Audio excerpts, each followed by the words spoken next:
আজকে আপনাদের সামনে খুব গুরুত্বপূর্ণ এবং মর্মাহত একটি বিষয় নিয়ে কথা বলতে আসছি। আমি কথা বলতে পারতেছি না, অসুস্থ। তারপরেও যদি কিছু না বলি তাহলে আপনারা হয়তো আমাকে সন্দেহ করতে পারেন। তাই আমি আমার কিছু কথা আপনাদের সাথে শেয়ার করার প্রয়োজন মনে করলাম।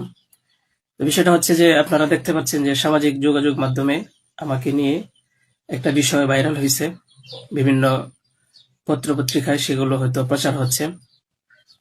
তো আমি আপনাদের বলবো যে এই বিষয়টার সাথে, যে বিষয়টা মেঘলা নামক একটা মেয়ে এবং আমার ছবি দিয়ে যে একটা অপপ্রচার করা হচ্ছে, অপবাদ রটানো হচ্ছে, এটার সাথে আমি কোনোভাবেই সম্পৃক্ত না।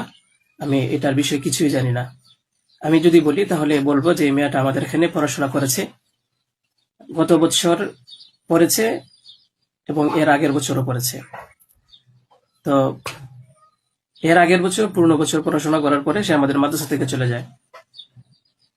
তো পরবর্তী বছর যখন মাদ্রাসা শুরু হলো তখন আমরা খোঁজ নিয়ে জানতে পারলাম যে কে কে আসে নাই।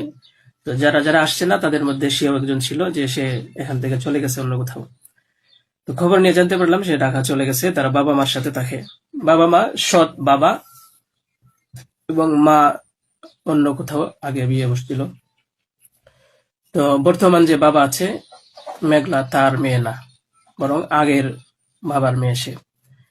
তো সে যখন ঢাকায় চলে গেল আমরা শুনলাম, তখন আমরা কিছু বলি নাই, ঠিক আছে, ঢাকায় তো পড়াশোনা বেশি হয়, তাহলে পড়ুক।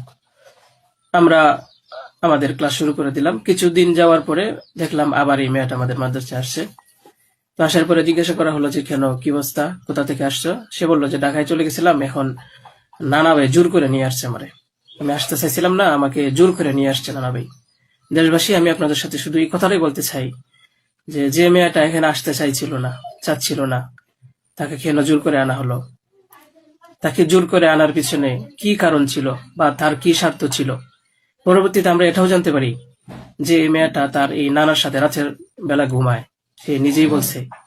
কেন বলছে? যখন আমরা জিজ্ঞাসা করলাম যে তুমি হিজাব পরো না, অন্য মেয়েরা হিজাব পরে, তুমি বুরকা পরো না, অন্য মেয়েরা বুরকা পরে, কারণ তার চলাফেরা সম্পূর্ণ আলাদা ছিল। আপনারা চাইলে গ্রামে গিয়ে মাদ্রাসার ছাত্রছাত্রী যারা আছে তাদের সাথে কথা বলে দেখতে পারেন যে সে সম্পূর্ণ আলাদা ছিল। তার কোনো কিছুই আমাদের কমনের ভিতরে ছিল না, আমরা তাকে কন্ট্রোল করতে পারতেছিলাম না।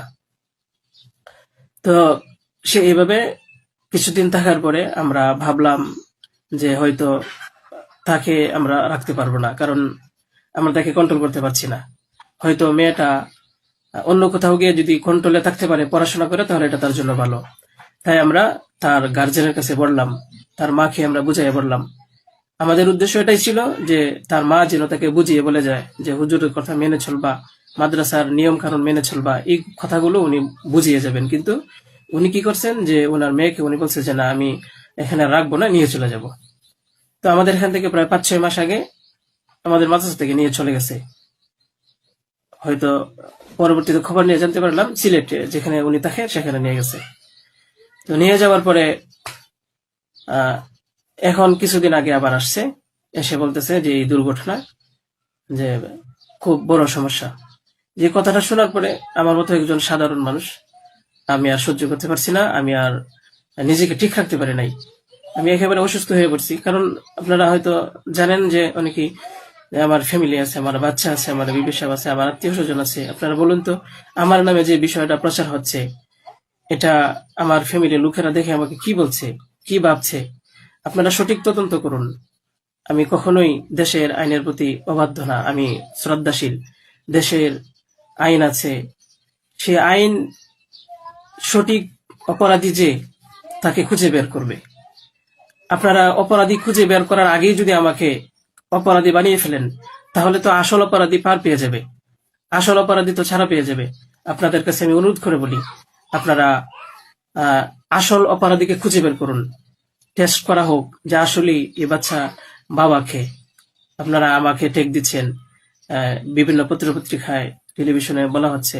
আমি আপনাদের কাছে শুধু এই কথাইগুলি বলবো যে আল্লাহ তাআলার বিচারের উপরে যদি শ্রদ্ধাশীল থাকেন, এই বিশ্বাস করেন, তাহলে আমাকে নিয়ে আর এরকম কাজ করবেন না। আপনারা সঠিক তদন্ত করে সঠিক অপরাধীকে খুঁজে বের করুন। আমি আপনাদের সামনে আর কথা বলতে পারতেছি না। আপনারা সবাই ভালো থাকবেন, ইনশাল্লাহ পরবর্তীতে আরো কথা হবে ইনশাল্লাহ। আসসালামু আলাইকুম রহমতুল্লাহ।